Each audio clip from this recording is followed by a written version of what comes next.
Welcome, everybody, to another episode of the European Herpetoculture Podcast. This is our first roundtable since we started with this podcast. And today, our goal is a bit of retrospect, a bit of reflection. So, all the boys are here. Hey. Hello. Hello. So, we had our introduction episodes, and we actually had the first episodes with guests. I will turn off the sound of my phone now. Oh, you're very professional. Yeah, Thank you. yeah, a bit too late.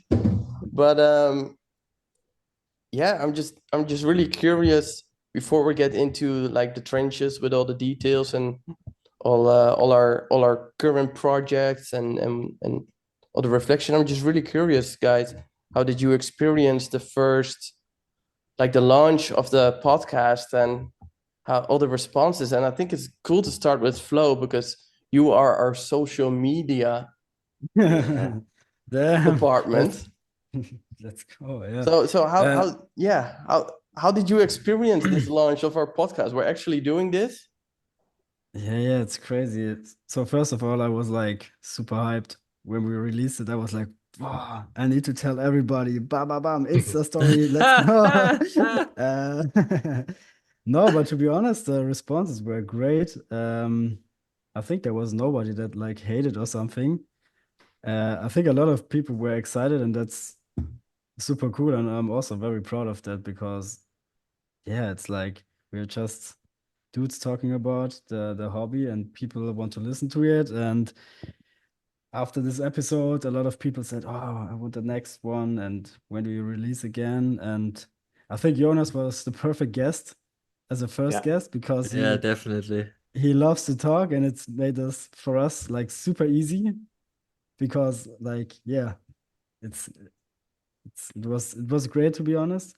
And I think yeah, it couldn't go like To be any honest, better. I never enjoyed a Herpetoculture podcast as much as the Jonas episode. It's the best one, in my opinion, if you ask me. I didn't listen to Yeah. all of them, but I'm Okay. just saying, it's not a bad one. Yeah, I think there's a lot of great information and also like getting to know him because he's like an interesting character. And yeah, I think it was super good. What do you think about it, Till or Ben? Because like Stefan and myself were the hosts, and how did you experience it? And do you Yo, want to start? me? Yeah, I have to say I love the vibe of Jonas' episode. It's just so comfortable to listen to him and you as a group because first of all, he's very smart and very well spoken, so he knows how to express himself very well. That's very cool, and it's probably not always going to be the case, especially when you're working with people who are speaking English for the second language.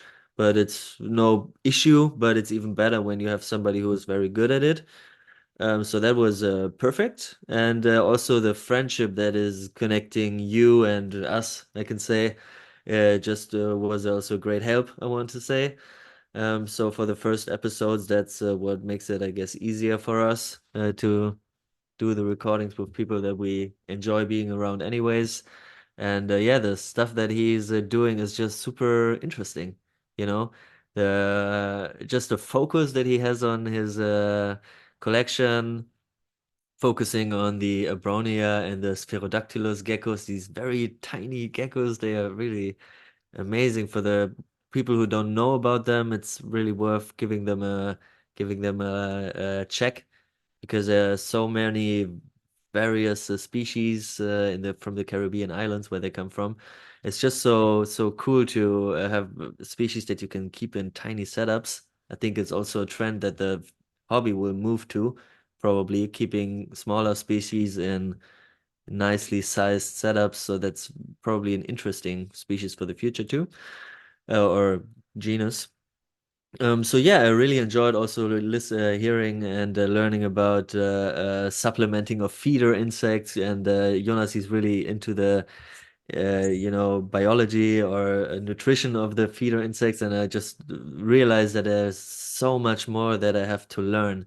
And probably in the future we can have guests that are, I don't know, maybe veterinarians who can teach us about really the basics of nutrition or something. That would be something that I'd be super happy about. And yeah, great start, Jonas episode. So yeah, what do you think about it, Till? Yeah, I also took away a lot from this episode, and I really love the concept that we are switching the hosts and the co-hosts with every episode. So that way we all are part of the podcast, part of this project, but we are also listeners. Of course, we get to listen to the new episodes before they are released, but yeah, and because you are part of the project, you are instantly more and more hyped to hear an episode. And with the episode from Jonas, I was listening to it while I was walking through the park, and I instantly needed to text him in between because I had some experiences where I could relate to his experiences with feeding anoles, and I also got some ideas how to set up my own feeders. And I was asking him questions and, hey, can you send me a picture of your communal roach and beetle setup and stuff like this?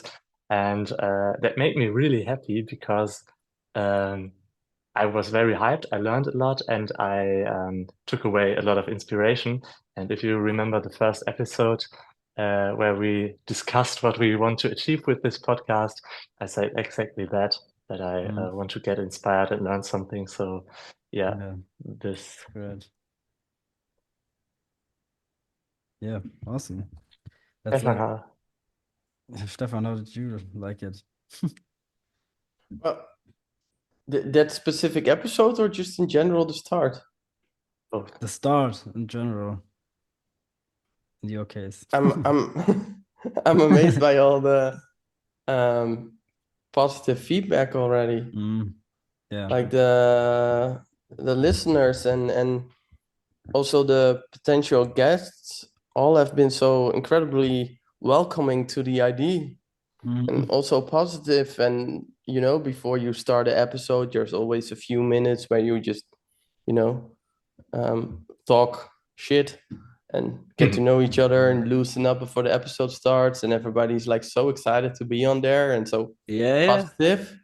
And cool. that's really cool. I don't know if it's I don't yeah it's also surprising to me until I did not Yeah. expect it to be so Instant. yeah and of Yeah. course Right from the start. Yeah. right from the start when the idea came and people who are commenting and nice feedback, and even if they don't directly agree with everything the guest said, they're still really positive on the episode and just how it went. And yeah, that's been the coolest part for me, just the overall welcoming vibe we got and the positive vibe we got from potential listeners and potential guests. So that's the coolest. And no, we're not big yet, but we did grow. We are currently at 166 subscribers on YouTube. Okay, let me Yeah. take the numbers. That's quite cool. Okay, Okay, YouTube, 166. Yeah. For the listeners, Dope. like short thing for the listeners, before we started the podcast, we made like a list how many followers we gain, and we always gonna update it in the roundtable episodes. It's interesting maybe for you and Got it also right in front of me now. for ourselves. And yeah, that's what we gotta do now. Like Last round it meeting off. we had, we were at 84 YouTube followers. So So now we've it's doubled. 166. Dope. nice. Fucking Nice. dope. Yeah, what about Instagram? Because it was 145 last time. Now it's 242. What the fuck? Okay, insane. That's YouTube. like, to be honest, it's like crazy because okay, like we let's say we have like 3 real episodes with guests, like we have our own episodes like where we introduce ourselves, but 3 main episodes, let's say like that, And it's crazy, like from only like 8 episodes, like In my already opinion, your episode is a main episode too. man, love. But like it's crazy Yeah, he getting is like so winning. He's Flo, your episode from all the like introduction episodes, you're definitely most popular. So Dope. I think you're Man. prettiest of us all, or just Dope. the most likable. But you, maybe you choose the best picture of the that could animals. be, or maybe people were like, I know those guys. Where are the guests? I don't Yeah. know. Yeah, it's Yeah, like interesting what they when people are gonna see the YouTube thumbnails, would be interesting to see what the listeners gonna click to first. You know, from all the thumbnails, which one is like the most attractive to them? Is it like a colorful one, or is it like I just think our what they are thumbnails are interested in? beautiful. Yeah, for real. Yeah, I really like them. Stefan, thank you so much Yeah, for real. what? for For the the work you work. put in. Stefan is the one who is putting by far the most amount of Work into work into this project. To be honest, sometimes feel like a lazy bitch when I see that I don't really do so much. But I'm very happy to be here, and I'm working very, very hard to build myself up. So I'm going to be an interesting host in the future. So for the moment, I'm a little bit more focused on other things. But Stefan, thank you very much Yeah, because of you course. are I running really like this doing thing it. here. Yeah. Or really For like real. some, Shout of out. course, it takes a lot of time, but for me, it's also again a learning experience. It's really cool, and it creates opportunities for myself and for the people Yeah. that I like, you guys. So that's you got to Yeah. help each other build something bigger. I really like that. But Yeah. maybe it's cool then, like, First, can we get into the numbers really quickly? yeah, sure, Because I sure. just would like to update YouTube plays. In total, last time it was 187. Oh, I moment. Okay, and Spotify followers is the last one. That was at 29. I'm opening both now. Oh damn. Double action. So Spotify followers were at 91. Mm-hmm. What the 91. fuck? Okay. Which is I don't know what was the last time. 20 Yeah, something. 29 it was last time. That's Great. fourfold. So Yeah. that's great. Crazy. And YouTube plays, it was 187 last time. YouTube plays or Plays. Sorry, Total. my webcam is in the way. Total views. Pum, pum, pum, pum, pum, pum. I'm not even sure if it's a good metric, but maybe it's interesting to see from the start. I think it's interesting for the guests to get an insight in like a podcast. Yeah. 1,000? 1,000. Damn. Exactly 1,000. Yeah, at least we got the badge for 1,000 views. Okay, Yeah, dope. let's Dope. go. Let's get it. So And I think 1,000 views on podcast, it means a lot of watch time, right? Yeah. Because it's not like 2 minutes clicks, views. It's Yeah. like longer.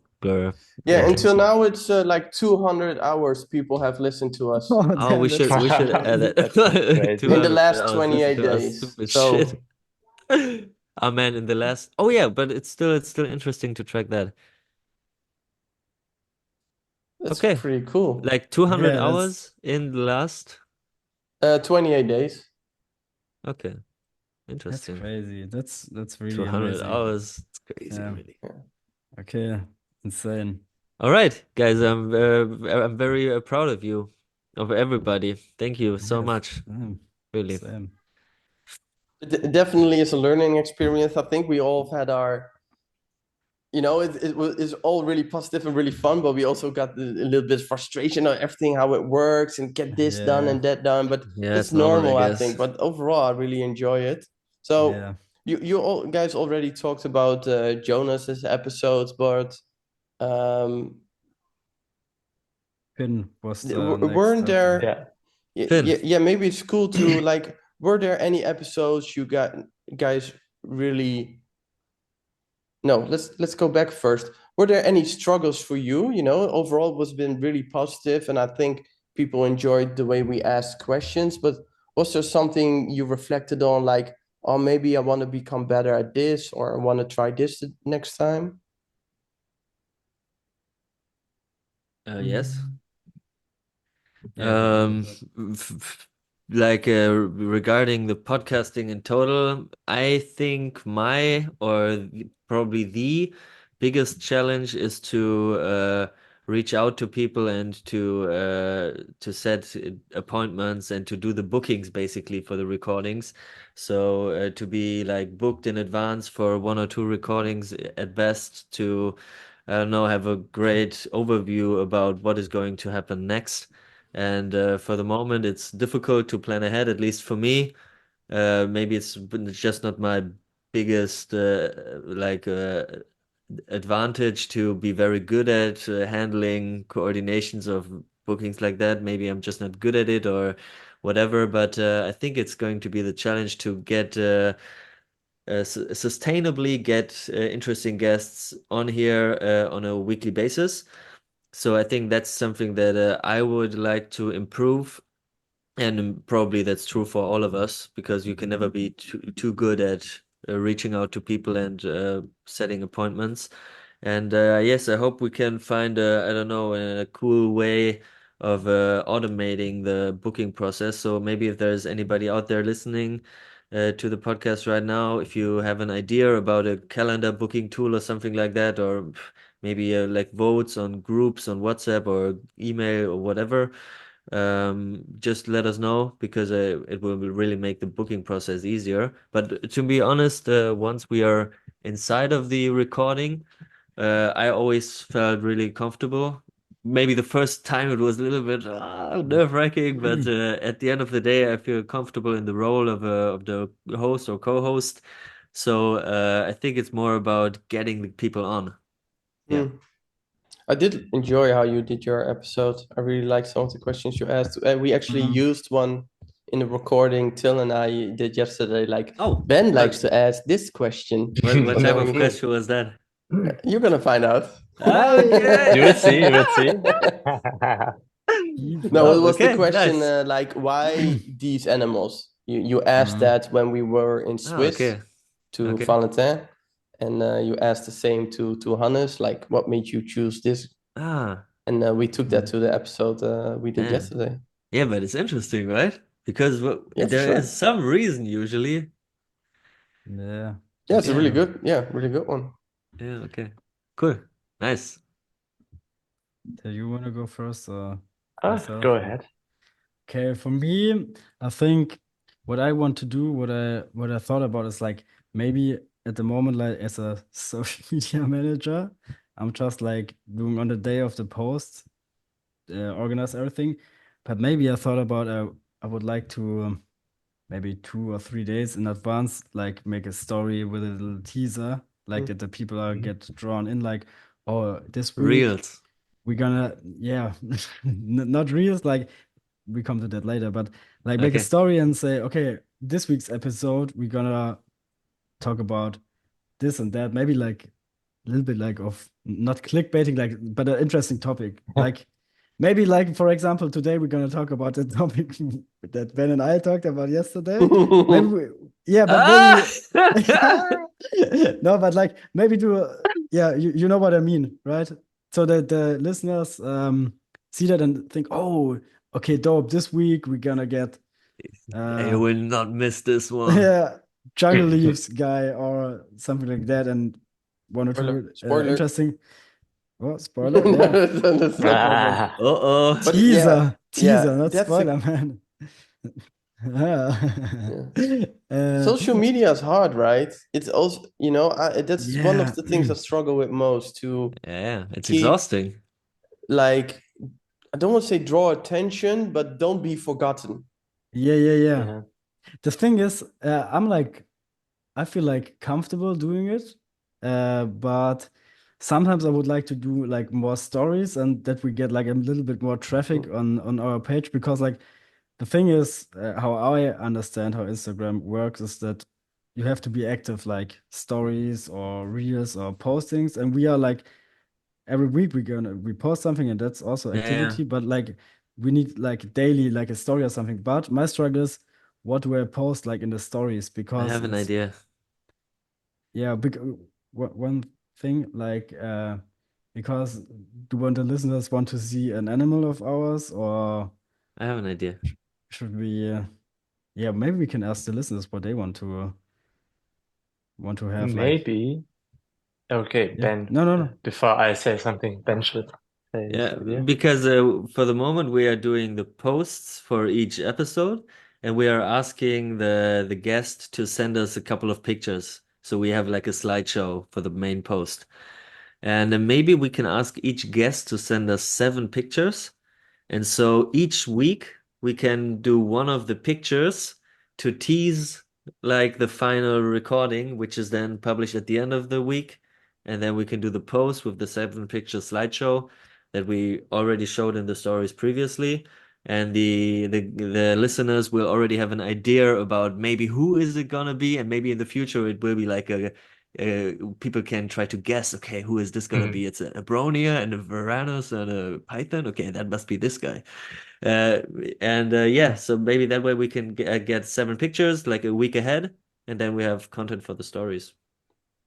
Yeah, maybe like that. But I think like 7 pictures is like a lot, in my opinion.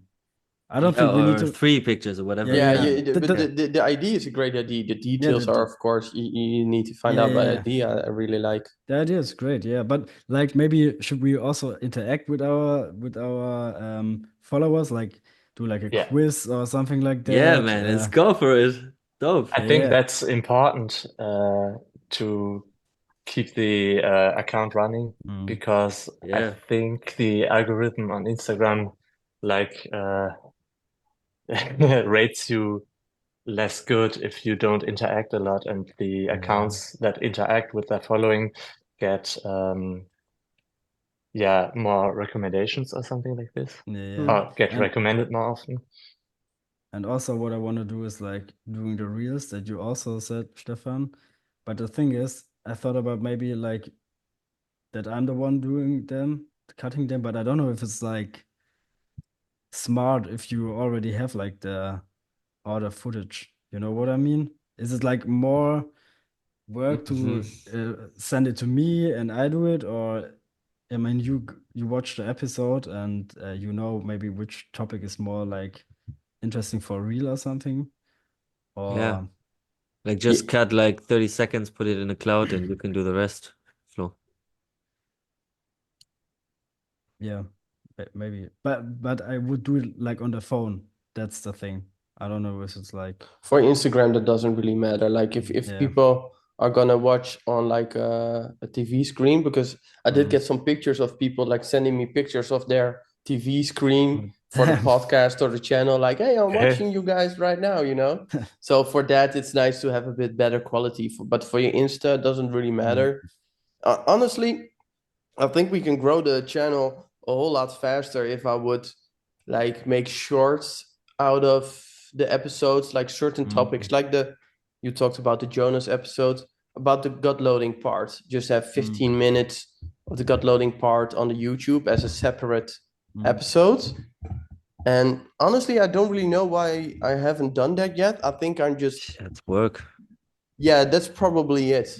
And it's also still getting like learning how to edit the podcast. Yeah. I think if you once you feel more comfortable, Yeah. you will find a way of easily doing it. But I totally understand if for the moment you try to get it just done, and be over with it with the editing. So maybe that's something for the near future. But I don't know if we find a way of how to like just take some clips and post them as reels or shorts or whatever. I think that can be very cool. Yeah, that's Yeah, why I wanted to do it, to take like weights off your shoulders, Stefan, because like I don't want that you have to do like everything. I don't feel like good when you do everything, you I have know? an idea. Maybe the ones who are doing the podcast can just make little notes while the recording at about topics that are interesting, and then we can just put it in the Notion for the recording of each episode. Then we have a little preparation about like the topics that we want to speak about with the guests, like written down. Then we have a few comments on the interesting topics from the guys who did the recording. So then you have the information to just pick then this specific spot. And maybe that way it's most easy for you to, I don't know, prepare the post on the one hand, to write something cool also for the story, so you know the topics of the podcast. And also, yes, you have then the perfect position of the video that you want to use for the shorts. Mm. You know, Good try, maybe that for way we sure. can help each other. Yeah, I think that's good. Yeah. And as I mentioned, if you guys see a certain segment of a episode we have done, I think it's also cool to and I wonder what's better, what's better to have some spoilers, so to have some segments of the episode before the episode, and if so, in what manner? Or Yeah. is it cool to just have the full episode on and then after have a few like segments, and not like 1 minute, but like 10 certain like topics that are really interesting or controversial idea, we still want those controversial ideas. Huh? What? So or clickbait. So Rage bait. and post those so people can watch, like consume it Yeah. in shorter segment. I don't know yet. I Both is guess we just cool, gotta if you try. ask me. Yeah, But in I think advance it- is cool too. Yeah, I Yeah. think it depends if we want to reach like new followers or if we Hmm. want to get our already listening audience to really listen to it. You know what I Hmm. mean? I think we can do it like do it 1 week like this, maybe this. If we think, I think Yeah. what's always like what is pretty cool, I think, when we release an episode and then maybe like 3 days later we're gonna release a reel with like a interesting or hot topic. That way we have like a second post Hmm. also. That way we have like stories and 2 posts every. I would like to ask a question. Yeah. Flo, give me an example for a hot topic that you listen to in one of the episodes, either Jonas or Okay. Finn or Hannes. I have like because like one guy reached out. We all know this guy, and he was like in Finn's episode because Finn said like he hates Zeus, and that's for example a hot topic. Yeah, And true, very good. yeah, I was but I think also it's like thinking about that. also I said to to this person that it's like interesting to have like strong different opinions. That's why we do Yeah. the podcast, you know? Yes. Not everybody is like, yeah, of course. Maybe some people say I hate the zoo, and it's maybe controversial, but Yeah. also like he has his point and he explains it. But something like this, I would like Okay, do, cool. Yeah. With and maybe yeah. So, sorry. No, go no, ahead. no. I've seen it with YouTube Shorts, also with podcasts, that they sometimes take a bit that's controversial, like this one, like I fucking hate zoos, and then he starts to explain, and you have it. I don't know how long they are, 30 to 60 seconds, and I think with YouTube you can directly link a full video to that, so you see that. What is this guy talking to? And then there's already standing something like watch the full episode, so the people that get Yeah. hooked and are interested can see the full context. Maybe a little bit clickbaity, but I think this could also be a good method to draw the attention to the episode, and that way you have a teaser for what's waiting in this episode.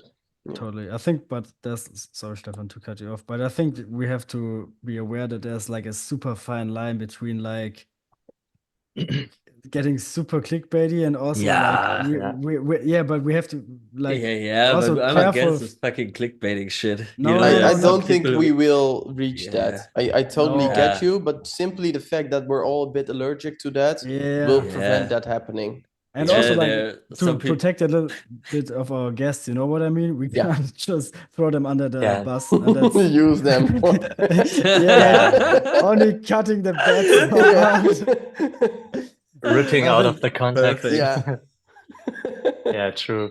And yeah, nowadays everybody's writing comments before they listen to the whole thing, so that's also a risk that somebody is getting mad and commenting Yeah, shit it doesn't before have to they be- know. Yeah. It doesn't have I to think be it has to. super controversial topics. It's just Yeah.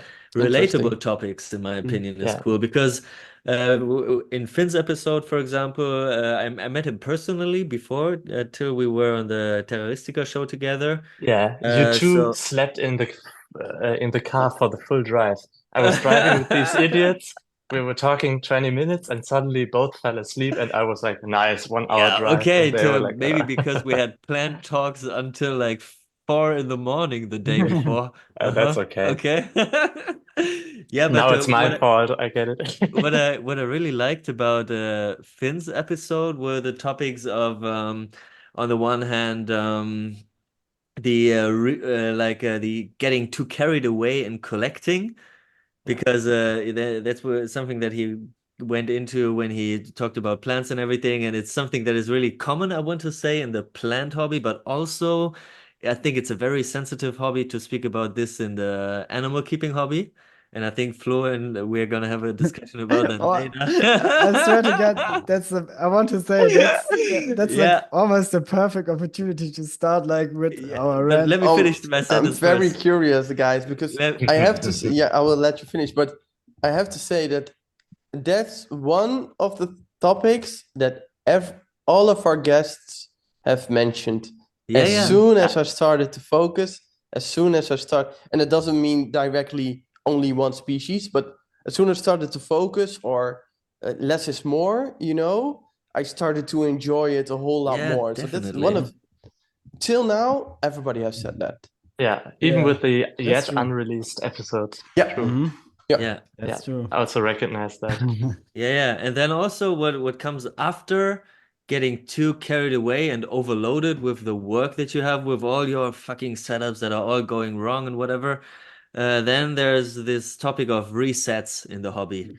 And Finn Mhm. spoke about it as well, about moving to the States and moving back, and always giving away the collection and starting all over again. And I also had a big reset in my hobby, like now it's 5 years ago, or I think if I calculate correctly, maybe even more. I have no idea. 6 years now, I get it. And I also had a big reset in the hobby, and I think probably a lot of people out there did, out of various circumstances, be it financially or due to family issues or moving or career-wise or whatever. And I think that's also a topic that we could cut into a short, because it's just interesting and relatable to a lot of people. Yeah. Yeah. What do you think? Dear Oh, listeners, please write in the comments what you would like to hear. Yeah, that's so true. so Yeah. why is this so topical for you guys today? Okay, well, can I make the introduction? I'm like hyped since yesterday. Let's go. Okay, just don't go. Yeah, just Oh, I don't. No, we talk normally, like no problem. But for the yeah. Be listeners, serious, okay, please. that is a topic I think that we all been through and gonna get into if we get like into this whole herpetoculture hobby. There are so many cool animals out there that we all want to keep, that we all gonna find interesting, but yeah, there's like a point where it's like too much. You know what I mean? And yeah, Ben and I spoke yesterday about a topic that we're going to talk about now, that we think is going to be pretty interesting because it's going all about exactly that, like more animals or getting into more animals and stuff like that. And I think it's Ben's turn to explain what his plans are, and then we kind of get a little bit of a discussion going, because I All think right. it's the perfect opportunity for that. And I think it's like super cool that you are also open to do it like publicly, because it's like it's an animal and we are transparent about it. And I think Yeah. it's cool. We can Did also you buy a say Komodo? What the? And no. and it is about mammals, which is Yeah. even more sensitive, I want to say, because it's Yeah, less that's true. common, and people have a different relation to mammals than to reptiles, even though at the end of the day, in my eyes, it doesn't really make such a big difference. But okay. My project, the project that I am working on, and especially in the last weeks, working on very hard every day. It's my Vietnamese room, I want to say. So I have this one project room. I want to say it's not an animal room because most of the space is for construction area and for keeping plants. But there's this one big greenhouse setup inside, which is supposed to be as best as I can, Vietnamese habitat. So I want to work with exclusively Vietnamese species, and the higher goal is to simulate the Vietnamese, I want to say, habitat of the Vietnamese rainforest as best as I can, including climate control, like temperature, humidity, misting, weather simulation in general, airflow and everything. So I'm improving my setup every day, and today I feel very confident about the way it is set up and the way that I am working with it, because it's a work in progress. It's never going to be done. Like I think everybody knows it. If you have a big setup like that, you're always trying to improve it in some way. So it's never done, but it's close to be mostly done pretty soon. I want to say, hopefully within the next week. That's my time frame, but I'm not stressing myself. And for the moment, I am acquiring new animals which suit very well the topic of my Vietnamese um, project, I want to say. So that has been, for example, Tupaya belangeri. Tupaya belangeri is the northern tree shrew. It is a mammal species found in, I want to say Southeast Asia, but also in Vietnam. And it is like a tree living, I want to say insectivorous mammal. It is the squirrel from Ice Age is the one representing the tupaya. So the one running after the peanut with the two big teeth in the front.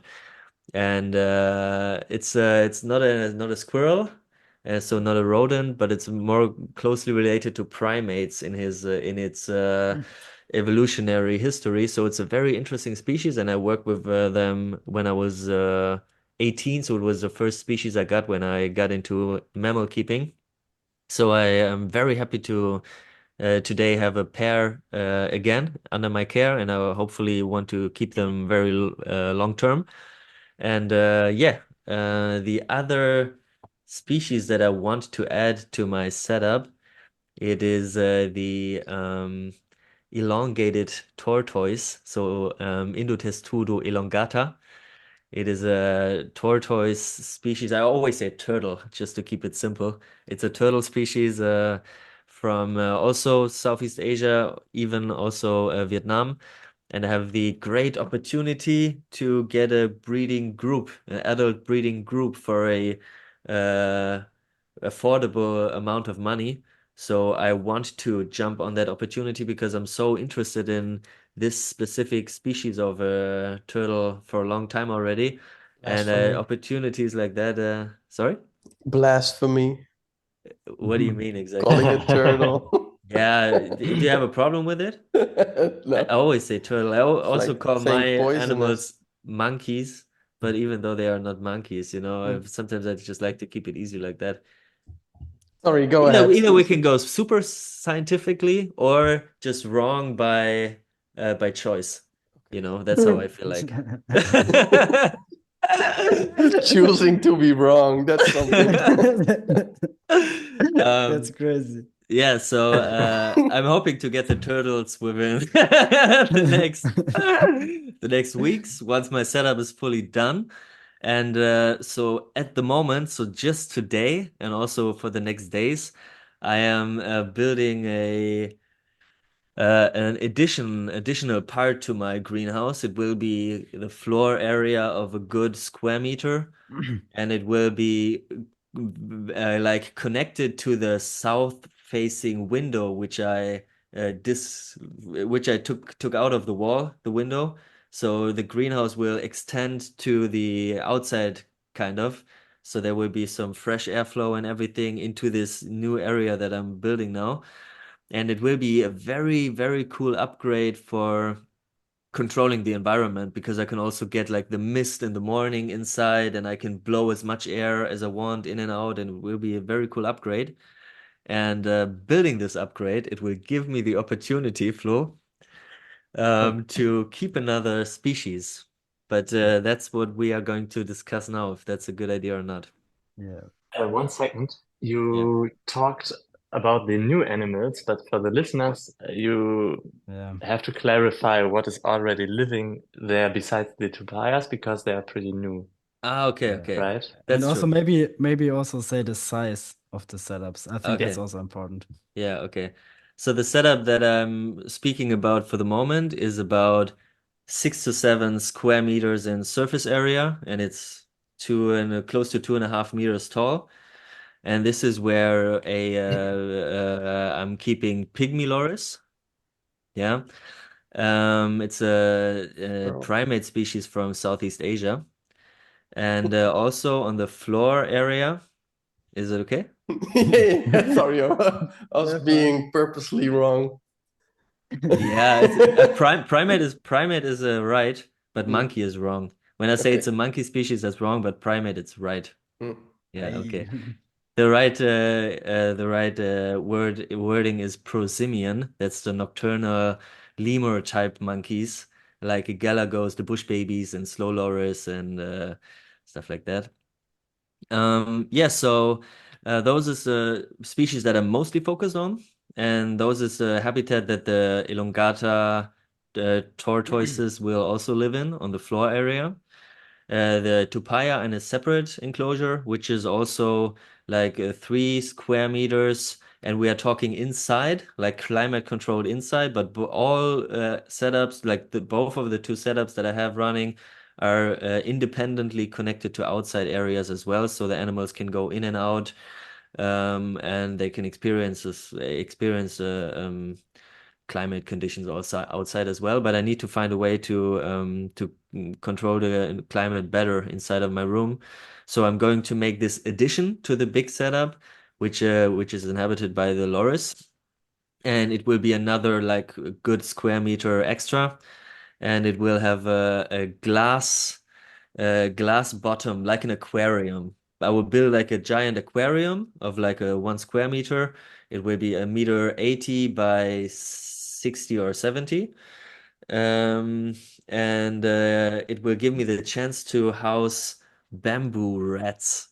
It's more so speaking one single bamboo rat, because it's a solitary rodent, also found in Vietnam, and they are incredibly interesting. And I have experienced them in person when I was in Vietnam on a food farm, because this species is farmed for food to be consumed by humans. And this is most likely where these animals come from as well. They are imported from time to time, but from farms, so it's not wild collected animals. And the animals that are offered for the moment specifically come from a guy who is already keeping them and who is now looking to rehome the animals that he is keeping anyways. So I'm not adding, that's how I'm justifying it to myself. I'm not adding to the supply chain of the animals if I take them secondhand, and yeah, that's my introduction, and now it's up to you guys. I'm sorry. Okay. There's One one little thing. species sorry, No, you Flo? can go Oh, the first. quail.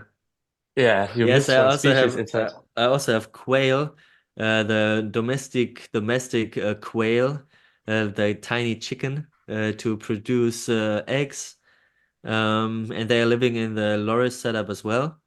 But to be honest, I would like to keep them. Maybe I will reduce the number, or if there is any incompatibility, I will also rehome them, because it's not really true to the native habitat. It's like a domestic animal that you can find globally, so it's okay, in my opinion. Yeah. So that's it. Okay, so one little thing. Yesterday we already spoke, and Yeah. I think now you said only one animal, right? Yeah, I changed the Okay. plans. Okay, we had a phone call. I have to add. I have to add. Yeah. Yesterday I was in a different mindset about everything, Okay, and there's 1 second. Can yeah. you explain like exactly how you told it to me? Like, Yeah, of course. Okay, good. okay. Okay. Yesterday I was in a different mindset about it because there's 4 females being offered for the moment, and it's a species that is not kept in any zoos in Europe, so it's not really like an established species. It's really a rare to find species in captivity. It's not rare in where they come from. In Vietnam, it's common to see them everywhere, or farmed at least. But here it's really difficult to come by. So I was thinking about getting all the animals that were offered, and it's 4 females. And then looking to get another male. And then I was thinking about building a rack, like multiple setups on top of each other, a lot smaller than what I'm describing now. So like a commercial use type of setup to just get these 4 fucking rats fitted in my setup because they are not tiny. They are the size of a good sized gold hamster, I want to say. But that's Um, I fucking would say good they're size almost like a guinea hamster. pig. yeah, Yeah. Bamboo it's 2 rats. different species. It's 2 different species, and the ones that I want to get, it's a smaller species. Okay. Yeah. So it's pretty manageable, like a big hamster. But yeah. Monster hamster, man. Yeah, no, smaller than a Steroid big hamster. hamster. But yeah, so when I was super excited about my plans and told him to Flo, I told him that I want to build a rack. And he was not super excited about it, and we had a really honest discussion. So I really thought about it a lot, and now I changed my mind, and I want to focus on uh, expanding the loris habitat, and by that giving myself the excuse to keep the rat because I'm building the setup by accident, and it will be a great one. Okay, can you Yeah. you Okay. said to me yesterday, but I think that's very important. I want to make it clear. Like, I'm pretty hyped about it because like it's a good discussion to have because for real, it's Yeah, because we all definitely. go through that, right? Yeah, And maybe some definitely. people don't have friends who like intervene or something. Okay? Yeah, okay. Good Or point. hype Good yourself point. up and then Yeah. toxic And that's behavior. yeah. Yeah, very I think true. you Very true. can you maybe like you made some key points why you want to keep them and what's their like how they behave like in captivity, how they're easy to Yeah. keep for, and Okay, maybe okay.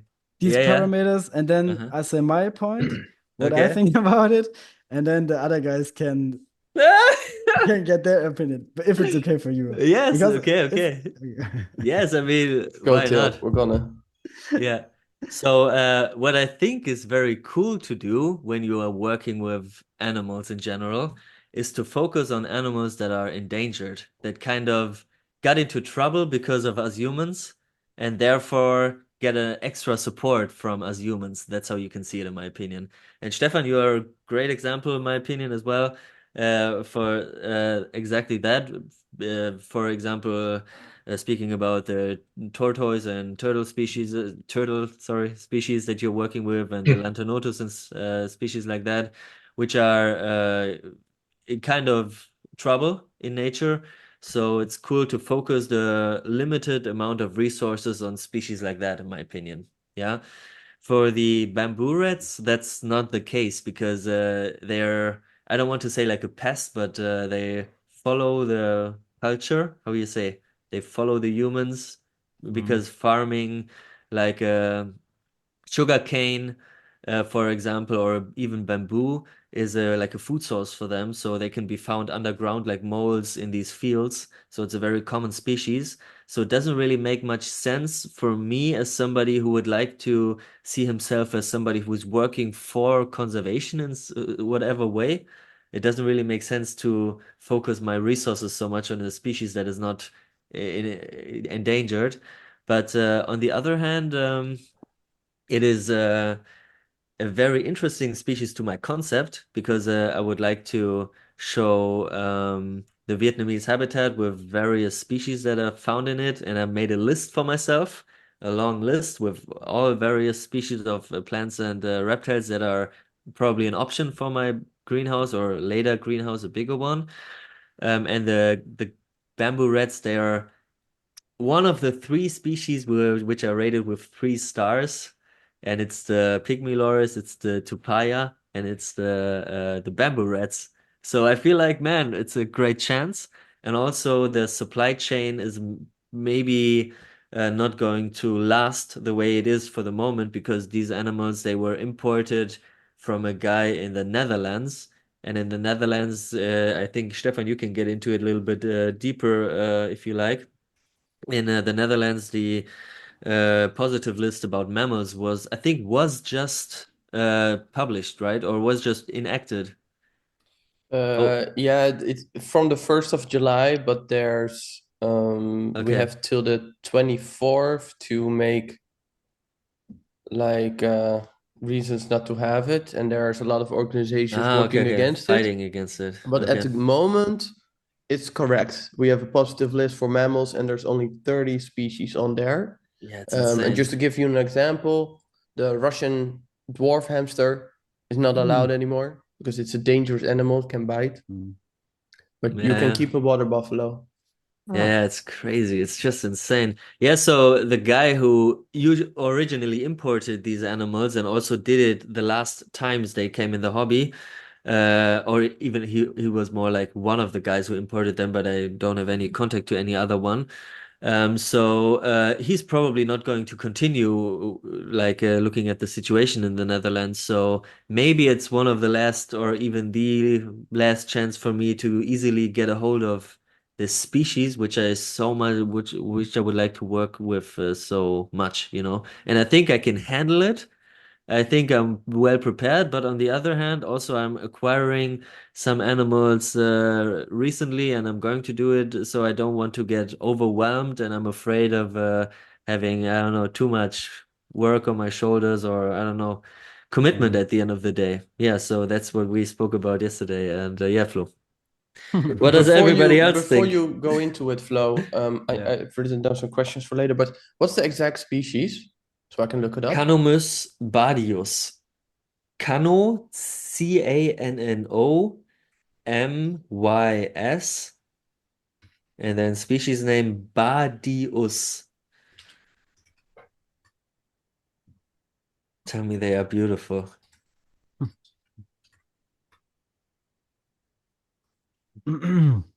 Okay, maybe. That's not a large hamster, that's a small guinea pig. Yeah. Okay. Depends on the okay, hamster, then- I guess. Marcus Mühlhamster. Okay, Flo, go ahead. Okay. All right, Finish guys. him. No. Okay, first off.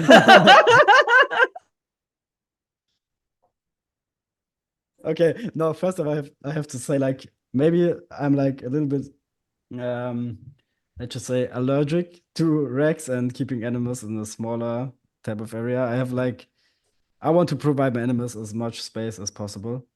Maybe I'm a little bit I know I'm extreme in this case. I understand the other cases as well, but that's my standpoint of it, and that's my standpoint I'm arguing from, okay? Okay. So Okay. Spicy we already topic. yeah, okay, that's the topic. So we already got down from 4 rats to 1, okay? Yeah, But true. True. yeah, that's a good thing, but I have like a few hiccups with this thing. Okay. Okay. Alrighty, man. Man, where do I even start?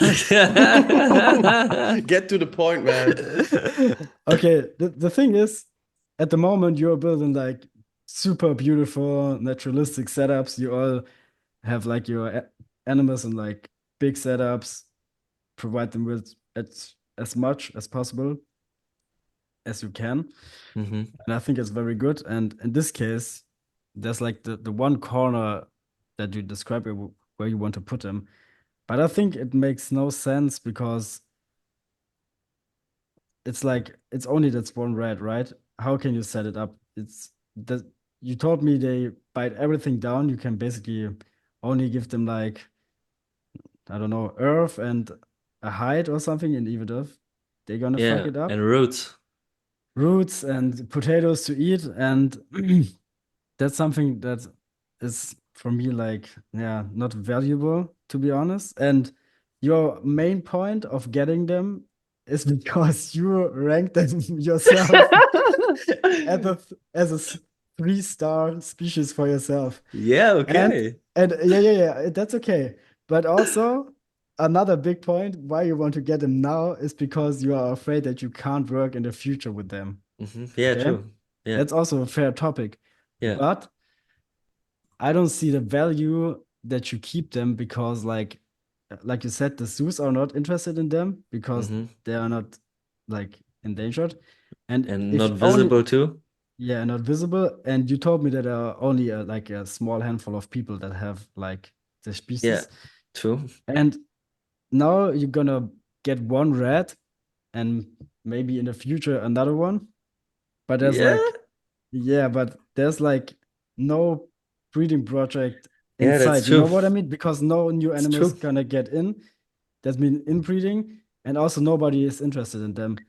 And And they are very therefore, difficult to breed as well. So yeah, most people are not even having success, even though it's a rat. Yeah. yeah. And the thing is, and I think it's totally fine if you like the species, but I don't think it's like good to jump on it because you want to have them, you know what I Mm-hmm. mean? That's like I said yesterday, that's the Pokemon mindset that strikes right Is now it, but because is like it? yeah, for me it is because like there's no you can make a great setup.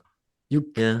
you can you have like the space to provide maybe for the loris or even like have space in the future. Maybe something is in your project Yeah, plan is okay, okay. changing.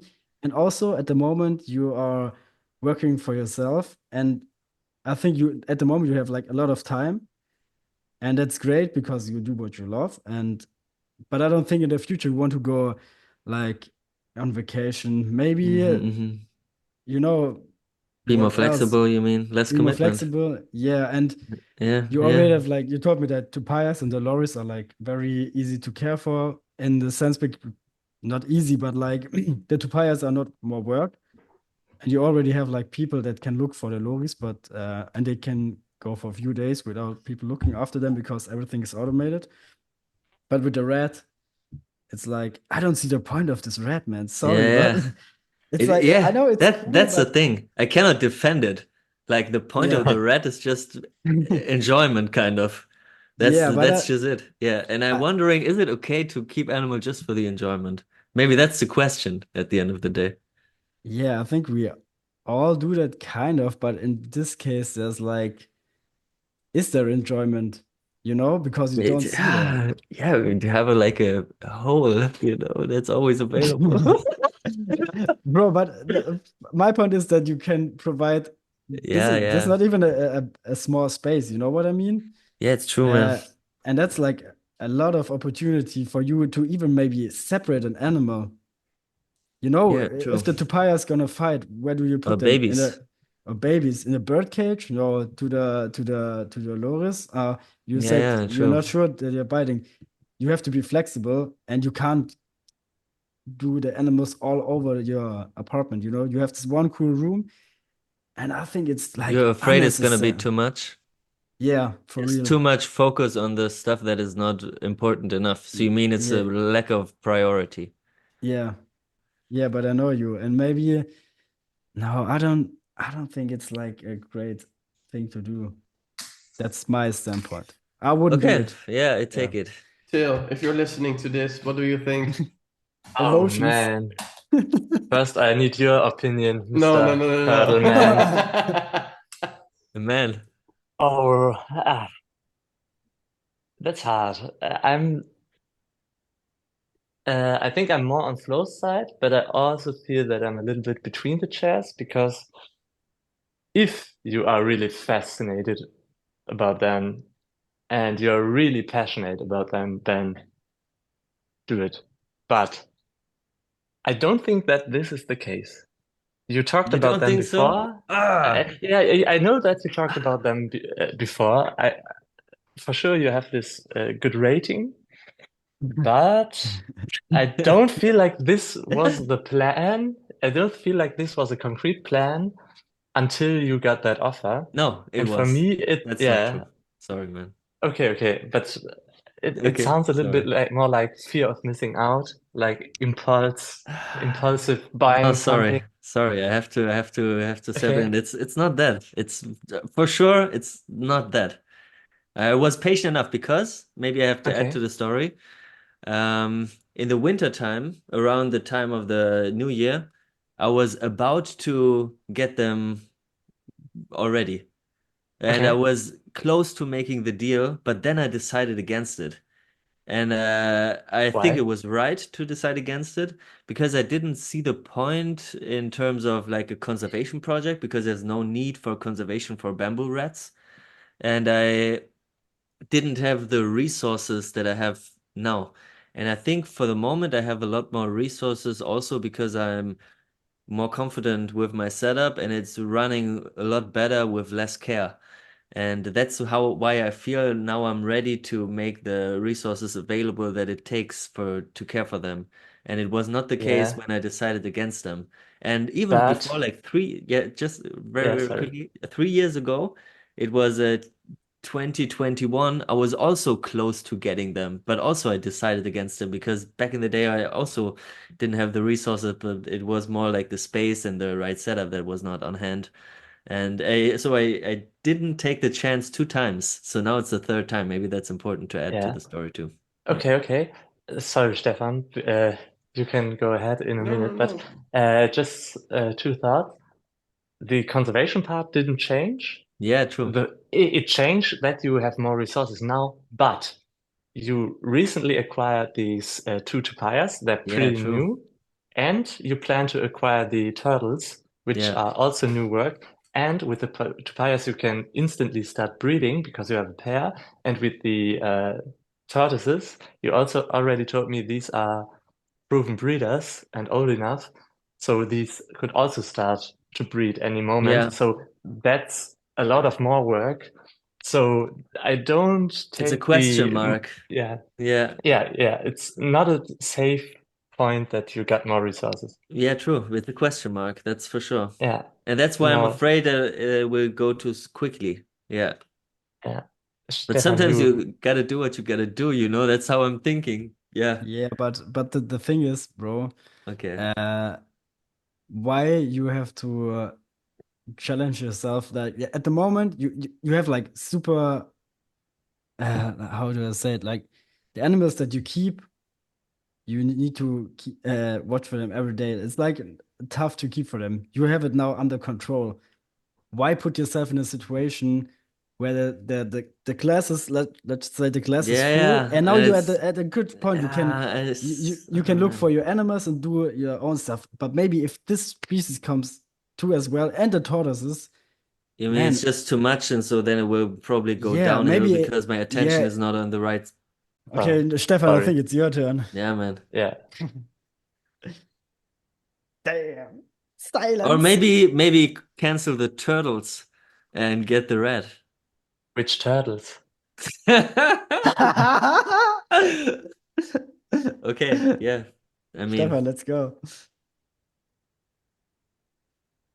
Well, okay. I think just to draw it back a little bit, I do think that only the lorries, the tutupaya, some tortoises, and the bamboo rat, if you are dedicated to them, even the person who works full time, you should be able to take care of that. Taking care of animals is not that difficult. yeah. Once you have a routine and everything works and your setups are correct Yeah. and You you have have to know what you're established doing. a way, and I think it's okay to say to a person, you don't have to keep everything for conservation simply because I have a group where I feel like that should be done, or with certain species. It's totally okay to keep animals as pets, and enjoy that. So I'm totally okay with that. But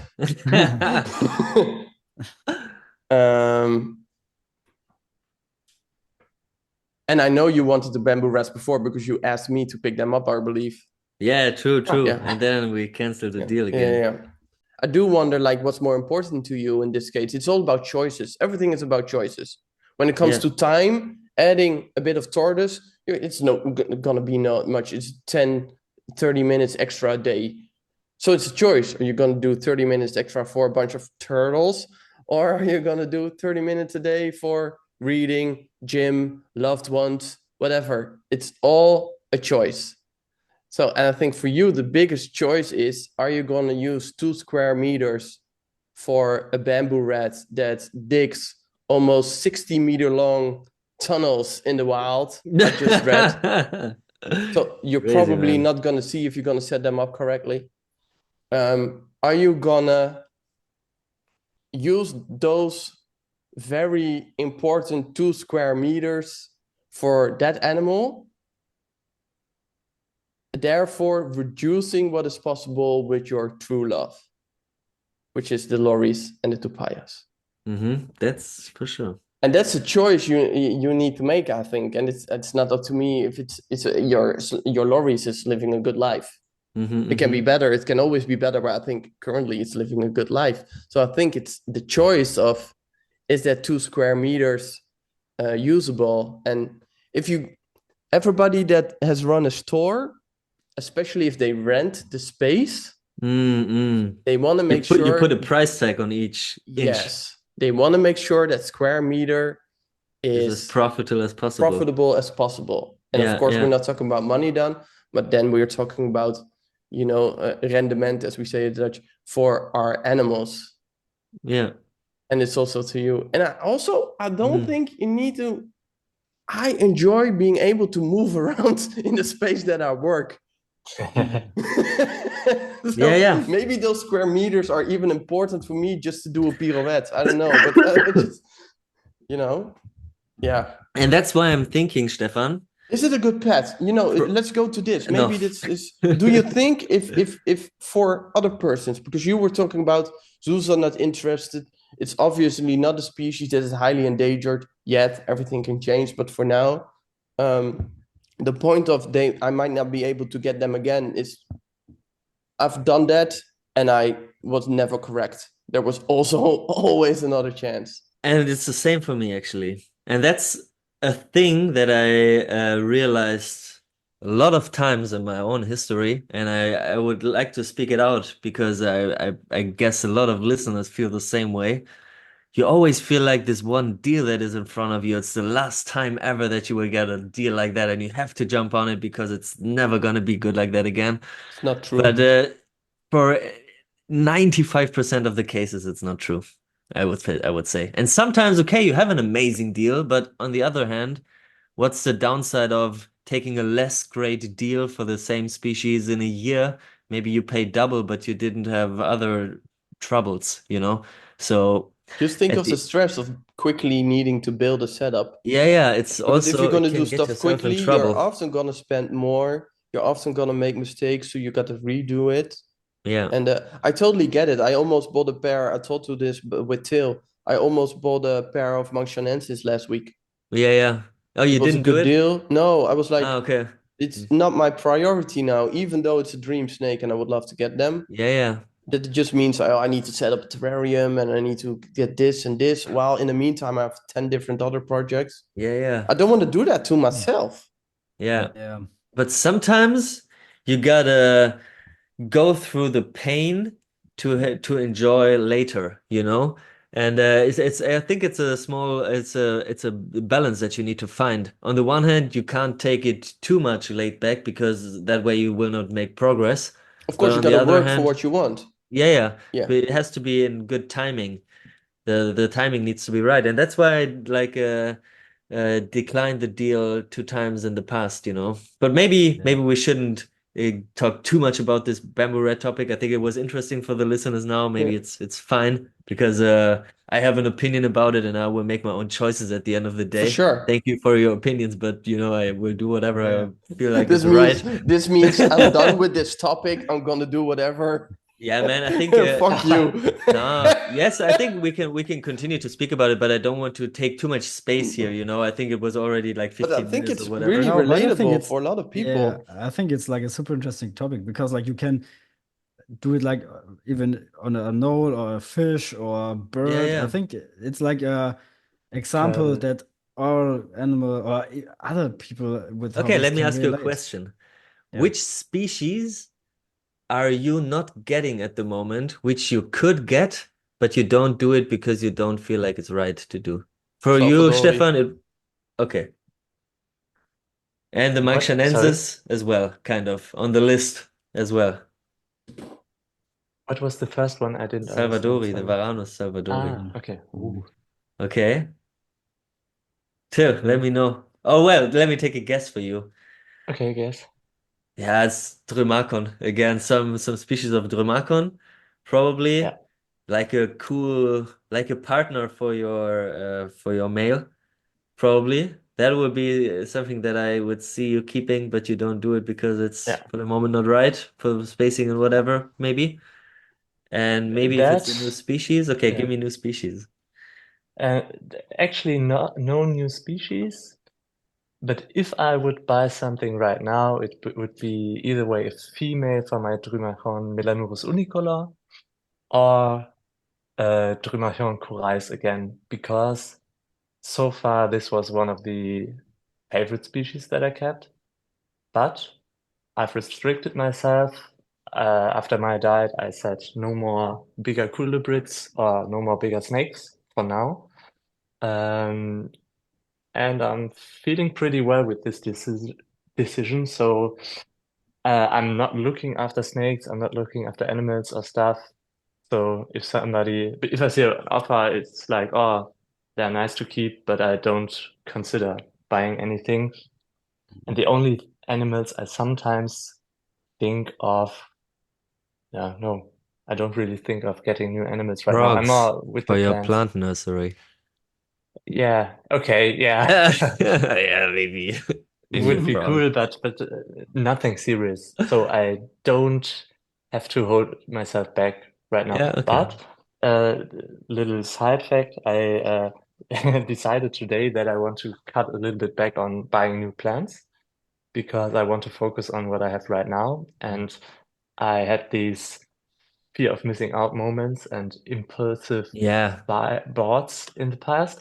Um, I regretted nothing so far, but I don't want to get that it gets out of hand, and I want to like focus on caring for these that I have and reproduce them. And um, today I decided to lay a little limit on myself to restrict myself a bit, and that's that I only want to get new plants either way if I exchange with somebody else. So like yeah, I give Stefan a nice whatever and he gives me an Nepenthes.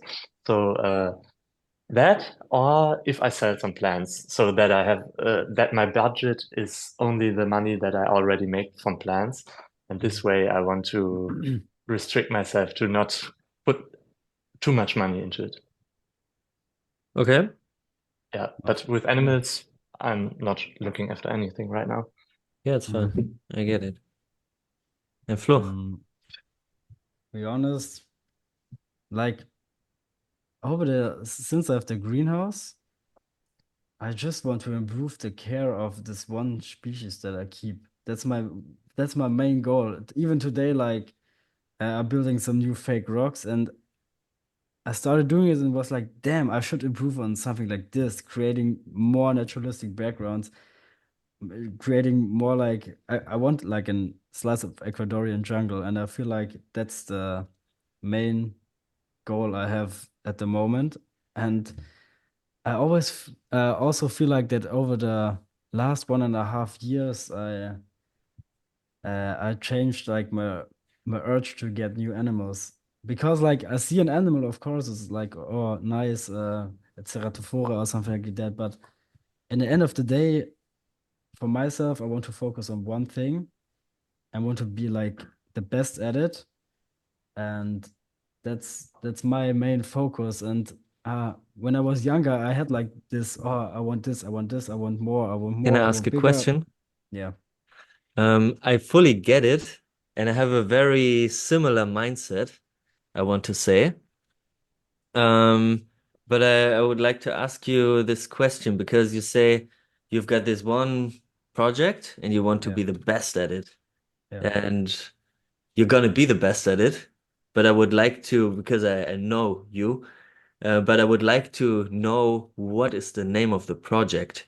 Because you can either say my project is the Enyaloides laticeps, and then it's only this one species. But you can say my project is the Enyaloides genus, and then you're open to keep other species as well. Or you can say my project is the Ecuadorian habitat, because then it's suddenly open to all the other animals that could also get into your habitat. And that's what I, for example, would like to do.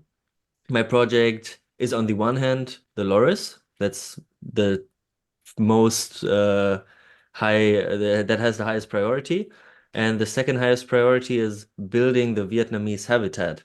So that's why I'm open to other animals, And so if it's also your priority or your focus to build the Ecuadorian habitat, then I would like to know which species you have in mind, which you would like to add if you had the opportunity to add them.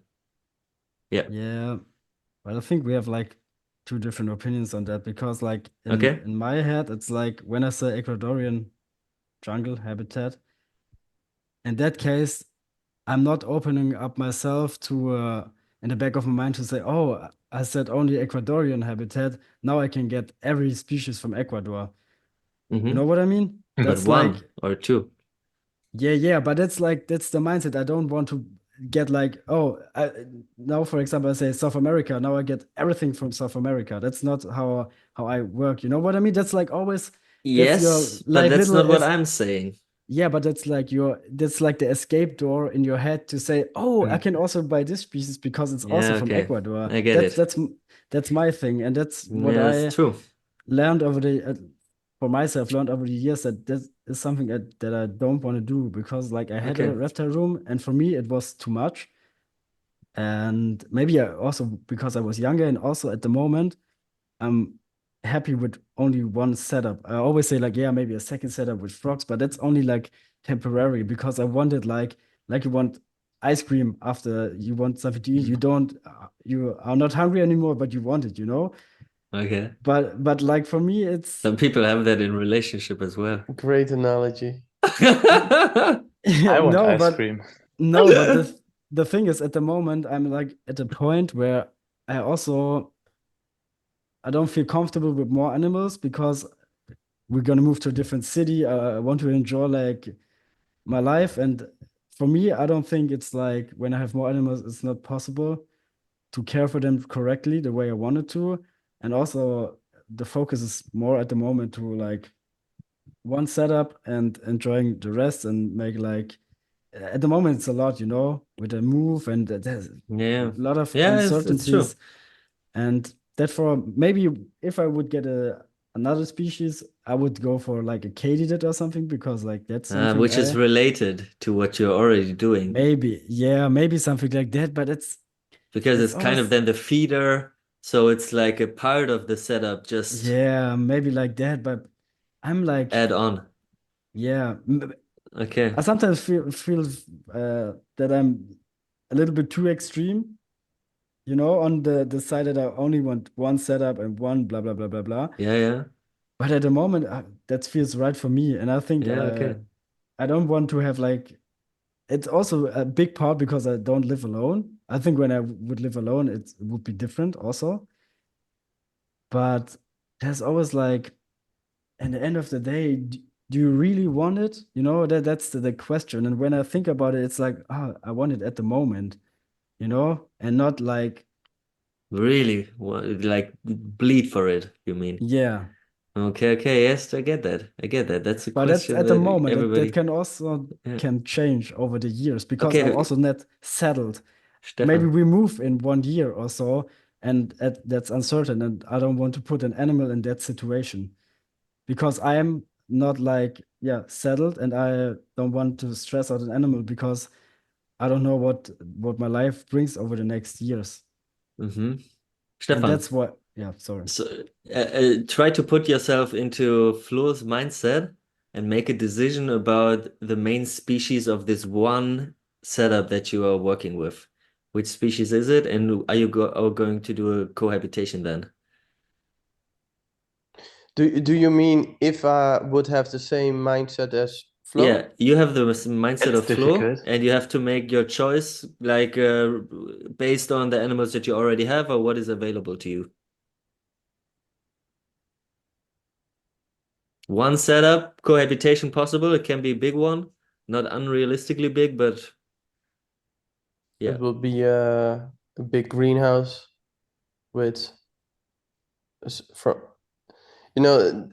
how I approach my rooms now is that I have animals that are from a certain habitat, and I look for some stuff that surrounds those animals just because it's fun to me. I like to do habitat, but so then I will choose and which species, like which is going to be, because I think that's the case with you, Flo. You just love the Enyaloides. Yeah. And you say Ecuadorian because you want those animals to be in the best setup possible, and to you that means replicating that area. Yeah. And that not even the whole of Ecuador, because the whole of Ecuador Yeah. is big. Yeah, it's the You know? mountains. Yeah, it's like saying I'm keeping animals from China. Yeah, which Yeah. with the Russian border or with the the Laos, which Yeah. one? Yeah. So anyway, if there would be one species, the one species that I love the most that I don't have is Salvadori. And I don't have it because I know I will Anymore. never be satisfied with how I will keep them.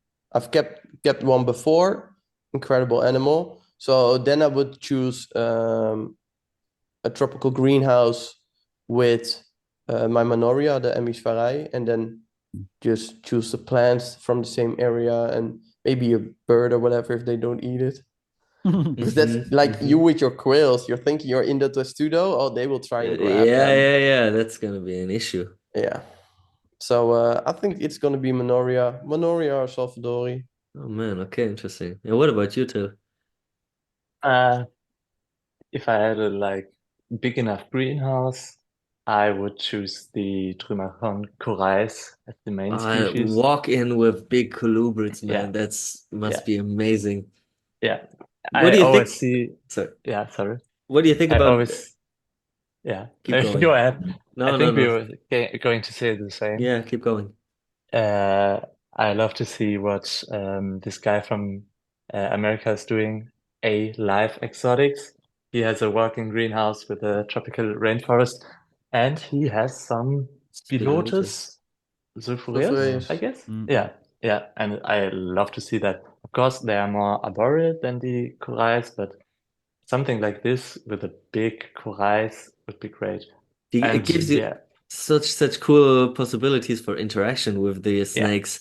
And I feel like most times, speaking about big colubrids, the interaction is mostly related to feeding and opening the enclosure, and the animal oftentimes is expecting some type of feeding or whatever. But I'm thinking if you can just relax inside of the setup just for a little bit and the snake gets used to you, you can have such interesting experiences when they I don't know, maybe try to approach you a little bit, climb on you or whatever. I think it can be so cool with big snakes. Yeah, I'd love to see that, but yeah, I'm not sure if I would put something else inside.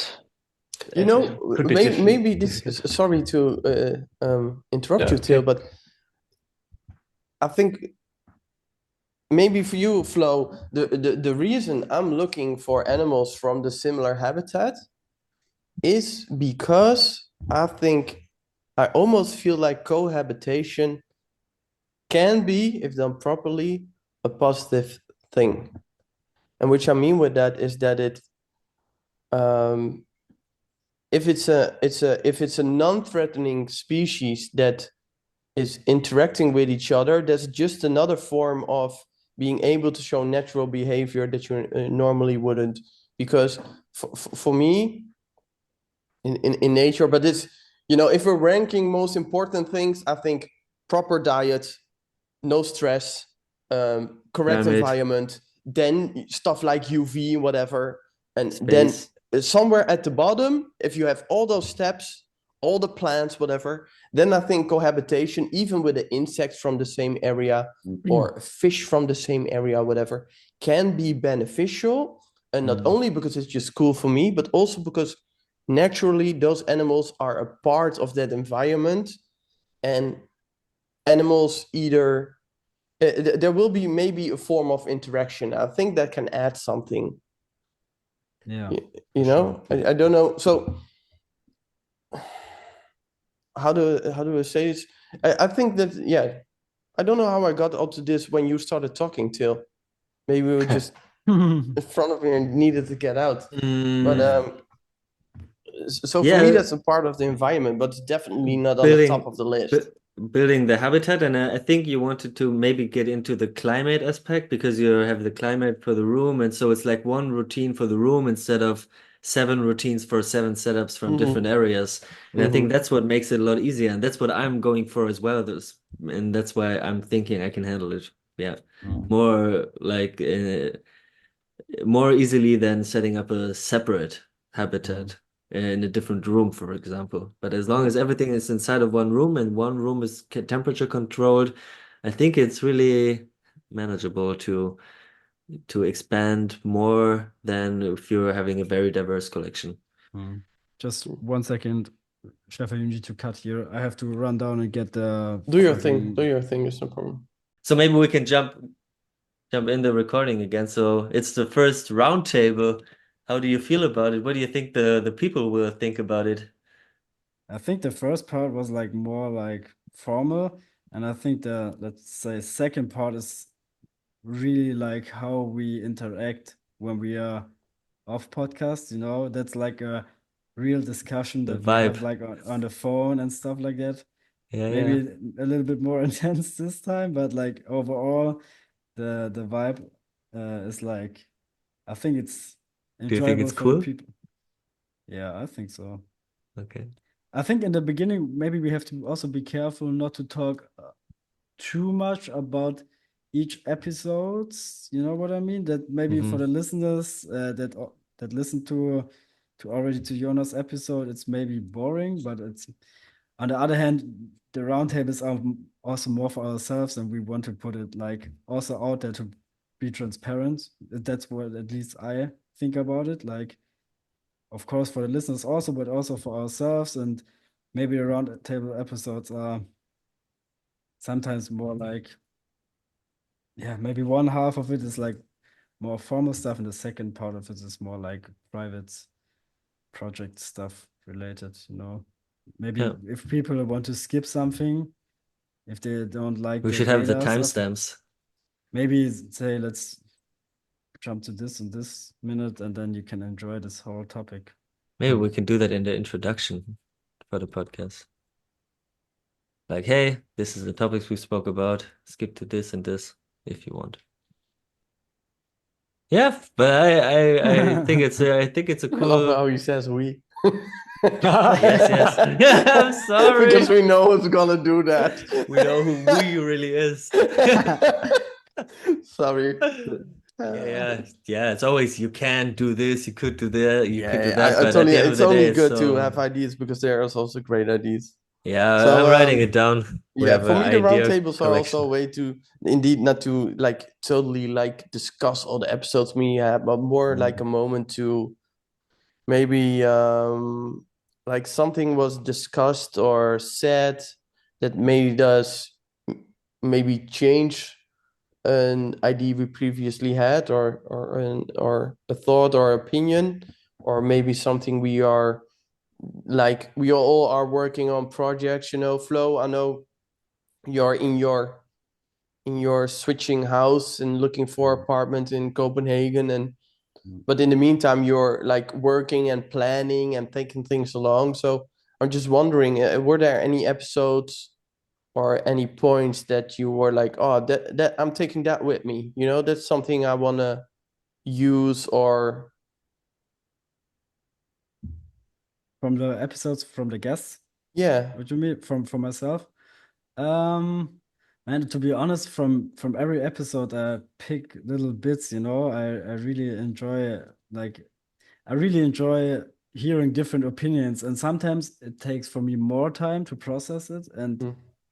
think about it, and maybe there's like maybe someone, maybe Finn or Hannes said something, and maybe I can remember it in 2 weeks, and it's coming to my head. But yeah, but what I hear from all the episodes, yeah, it's like the focus is like the most important stuff, and that's what I feel I'm doing right at the moment. At least it feels to me that I'm doing it right, and therefore it is right for me. And I also feel like that's the good route to go, because like all of the people that we already have are like specificated in one thing, and they are doing a great job. And I think and what it's also like the Finn episode was also helpful for me because of I'm a little bit scared because of the move and everything is new. And then there's like Finn, who already did go to America and managed to do it, you know? Of course, now he's back, but of the divorce, but it's like it gave me some motivation, because like I'm a person who always thinks a lot about stuff and maybe overthink stuff. And then I hear that and was like, yeah, man, he also did it. I can also do it. Like that's very cool. That's not even animal related, but like on a personal level also. Yeah. Mm. Nice. That's good to hear. I like that to like see things on a different level, not just in depth. How do I care for this animal, or how do I set up this? But also some mindset wise things, or learning from the experiences others made, sometimes in the hobby, sometimes around it with life. Yeah, Yeah, totally. cool to hear that. For me, for me, it's mostly the inspiration from the breeding of feeder insects from Jonas' episode that stuck with me. And also, I have been to Zagreb with Rayan, one of the future guests, the animal photographer that we're going to invite in August if everything goes well. And so I've listened to Jonas' episode in Zagreb actually. And it really connected with me because in Zagreb we also saw like the behind the scenes reptiles, of course, because that's where we spend like all of our time, like photographing all the animals. And they had a huge breeding of various feeder insects. Also these katydids, the green ones. I just Googled them and to read it out. The genus name is Stilpnochlora. It's right, Flo? Yeah. Can Yeah. you say please in the right pronunciation? Like, I say, Stilpnochlora. I always say Stiponuclera columbinia. I Yeah, don't it's the know. I'm giant butchering ones. it. Yes, and Yeah, these cool. ones, that's what I would like to shout out there into our audience. And I would personally be super interested in these giant katydids, the Stilpnochlora coloidiana, like that, yeah. And if there's Maybe it's anybody also out there, cool. The common name is the giant Malaysian katydid. okay, perfect. Yeah, because if there's anybody out there who goes to Terroristica Ham and who is ready to give away some baby katydids, I would be super happy to take them because also the zoo in Zagreb would like to breed them. They are for the moment breeding smaller katydid species as feeder insect. And I would like to give some of them to Zagreb as well. And maybe there's somebody out there who is just interested in giving away some baby katydids. So yeah, I would really like to get more into breeding feeder animals. That's something that I learned from my trips and from the episode. Till? Yeah. That's also something I mentioned it earlier that inspired me, the episode with Jonas. Yeah, right now I'm making some plans to step up a little bit my feeders game and get some more isopods and roaches Breeding and stuff. scorpions with harness. Oh yeah, nah, no scorpions for me, but I also like the scientific approach because I'm just some random office dude and I don't have a lot to do with scientific papers about scorpions and stuff. So this was very interesting too. And yeah, something not really about the guest episodes, but about the a roundtable, I really like that this doesn't follow a fixed structure, because when we have the guests, we have like a rough structure that we're going through with every guest, and I think that's fine. But with the roundtables, I like that it's just more of the discussion between us four that know each other pretty well. And it's a little contrast to these guest episodes, and I like that a lot. And maybe we can include some Q&As in the future when more people are watching this, and we get more questions. That would be a nice opportunity. Maybe just involve like 5 questions at the end of the episode or at the beginning of the roundtable or something like this. Could be also beneficial to discuss our projects, but also clarify some things or get back to some frequently asked questions or something like this. Yeah, I think the roundtables are also like the best opportunity to really get to know us. I Yeah, feel like. because as a Yeah. host, you're kind of passive. Yeah, you're asking the questions, but you're not really participating so much. I feel like it's, I mean, we can try, but at the end of the day, it's about to shine the light on the guest. Mm, And at the Yeah. roundtable, it's a different vibe, and I appreciate that as well. yeah. Yeah. What did you Yeah, it's take from more. the episode? Oh, sorry. So, No, it was just bullshit. Go ahead, Tim. yeah. Give me the Uh, bullshit. no, I just I just wanted to support Ben's point, because it's that way the people that are listening to this get more of a glimpse of our own opinions and the values that we want to stand for. And yeah, I like that. That's it. Yeah, that's great. Yeah, Stefan, what do you think about what did you learn or take home from the episodes that we recorded? Well, there wasn't really anything new. I already know everything, so Yeah, okay. Easy. Long pause, man. Type Fine, we're shit. done for today. no, a lot. I think most of all, I take away just the general positivity. Really, we've discussed some great things, and I guess the last episodes really showed that there are different drives for what people do that, and different reasons and different priorities, and all of them are okay. I Yeah. think, at least until now, most. And honestly, I also have to just reflecting on how the episodes went. I've learned that I'm very aware of myself in the fucking camera, Mm. and critical of myself, how I look and how I sit and how I tense up my body or not. And You look wonderful. thank you. And how Man. no, but it's just something I learned about myself. I'm standing in front of the camera quite a lot, and in front of a classroom. And with this, I'm like, do I look bored? Do I look angry? Like, what the? Oh, I can hear myself breathe. All that stuff, It's so, yeah. So I would like to open up one last maybe topic, Hmm. and it's also about what the podcast does with us, kind of.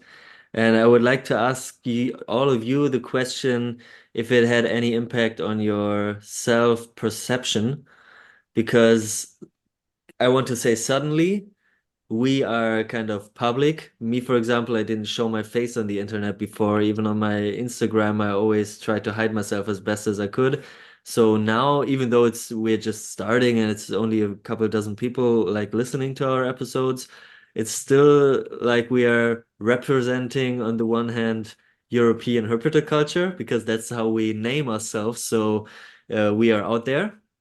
And also, we are just more public as a personalities now. And to me, for example, it made me feel like I now have to live up to that image even more, kind of, because I have very high expectations for myself. And now I think there are people watching what is going on, so I have to perform even, I don't know, it keeps me motivated to perform a little bit better. And also I realized that I got more active on Instagram as well because I can just feel now the vibe of me being there to show how it's done, you know? And I'm just wondering if you feel the same or if it's different for you. And yeah. You- Oh no. Yeah, I see what you mean, Ben. It's definitely a whole different part of being public because when I think of the things that I post on my Instagram, every now and then there was a picture of me, yeah, with an animal or at an expo with you guys. But I'm not one of these persons that films himself on the stories and talks to the followers or something like this. So this is a whole different level of interaction online.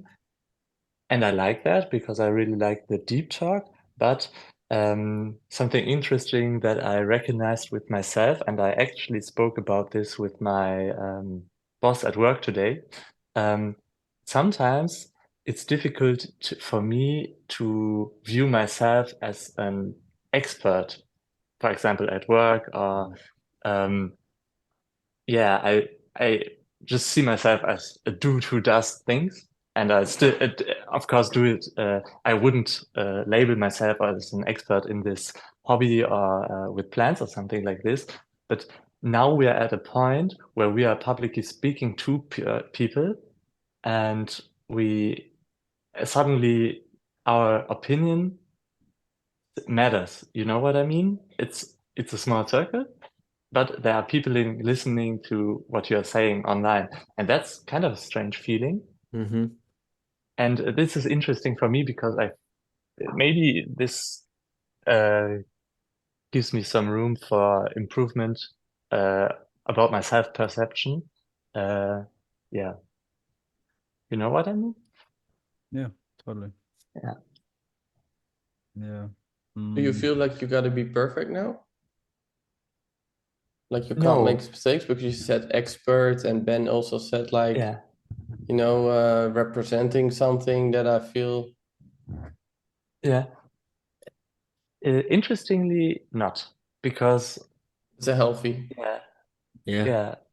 And I'm a bit surprised by that because um and that is something I just took as a note, this representing part or yeah, speaking publicly, I wouldn't have done this alone. I think the idea of doing a podcast was there for every now and then, but wouldn't I don't think I was ready to do this by myself. I wouldn't do this step because I would say like, who would listen to this? And I'm really, really happy that we did this together because otherwise I've never done it. You know what I mean? And so far I'm pretty happy and I don't have the feeling that I gotta be perfect to do this. for me, it's like almost the same. Uh, uh, I think my biggest thing is what I took for me personally is that I'm like much more confident, even though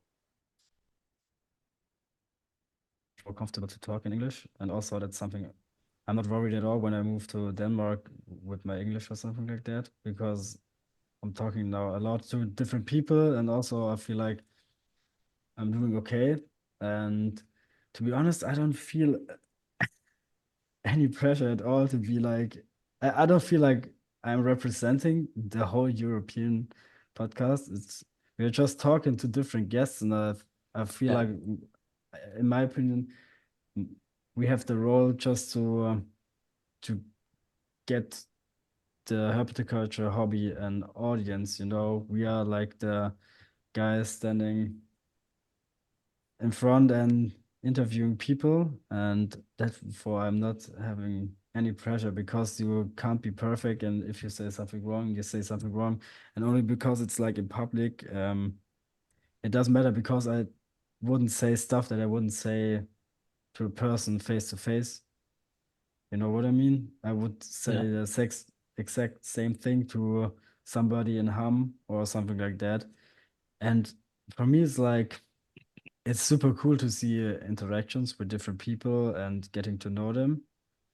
But on the other hand, for me, it's like even though we have like crazy, almost like a lot of listeners already, but it don't feels like because it's in the internet. You know what I mean? It's not like we're going on the stage every day, every Yeah, week, yeah, and we that's see true. the audience, and therefore Yeah, I don't have a pressure. I feel like talking to you guys yeah. and talking to a guest and putting it on the internet, and people are happy about it. I don't have the pressure, to be honest. Yeah. I think it's Stefan, cool that we have the sorry. opportunity to, to do that, No. or created the opportunity for ourselves to, on the one hand, get information from people for ourselves and also provide this information with other people. And I think that's the best part about it.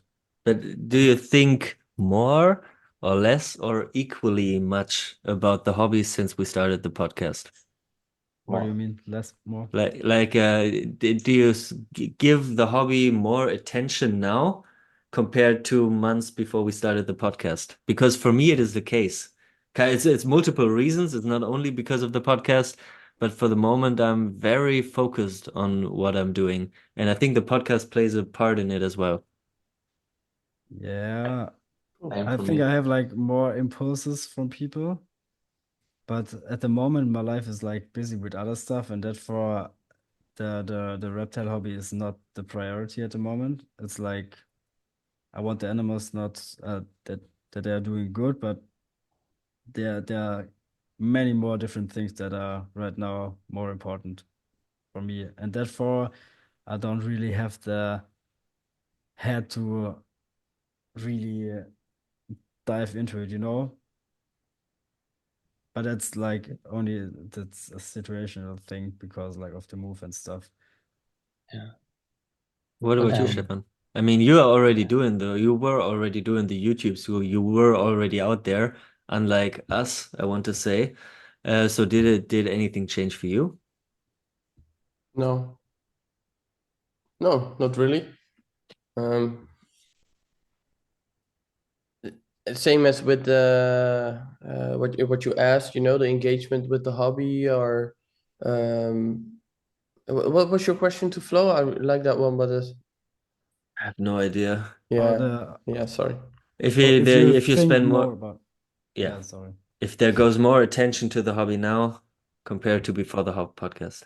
No, no, I just bring attention to the parts that I felt like needed attention. Mm. That's a lot of attention. But Mhm. yeah, no, not really. And I think, you know, it in the end, we are not that important, you Yeah, know. true. So I don't yeah, view myself as important at all, but I try to do something that's is either valuable for something or for myself, you know, try to make a positive impact, whatever. And I think as long as whatever you say is honest in that time, and as long as you accept that people can change, so even your own opinion in a month can change due to something you learned or whatever, um, then you're never going to say something inappropriate or incorrect yeah, Yeah. totally. in the basis. And all we are here for is just to explore together from at the end from a giant curiosity Yeah, that we all possess. And I think as long as you approach it like that, it's okay. Yeah, and of course with my channel, I sometimes also that I know I'm going to do a video, so I'll make sure the glass is clean, whatever. And sometimes I'm like, oh, is this fake? And I'm like, no, I'm actually showing it how I feel like this needs to Yes. be shown. Like this Yeah, is my standard, and you're only gonna do the changes or you make it nice until your standard. yeah, that's true. You And know, also the video is the chance to do the work of cleaning. yeah, So if you almost. didn't do the video, then you would do the cleaning one other Yeah, day or maybe 2 weeks later or whatever. So I don't feel like it's fake Yeah, necessarily. it almost holds you accountable. Yeah, true. Maybe Because a you're out bit. there and you stay on top of your game because you can't let it slip, like, really. Yeah, and Yeah. of course that can happen, but yeah, I think that's and you know what you're going to show is never going to be a higher standard that yourself for yourself have. I think a great example is if you visit somebody and they were really busy that week, and you visit somebody and they're like, I'm sorry, I didn't have time to, Clean. vacuum or dust, whatever.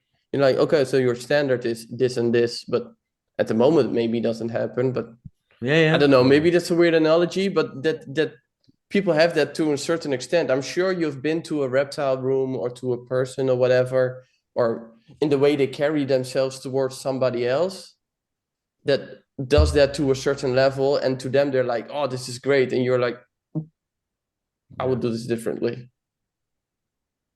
Get it. Yeah.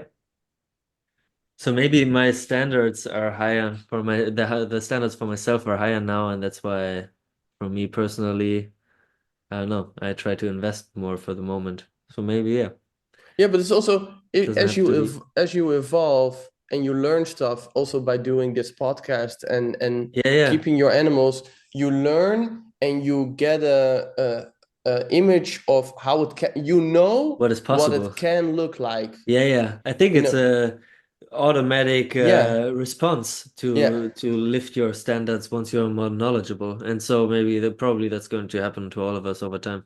For And sure. it's a good thing at the end of the day.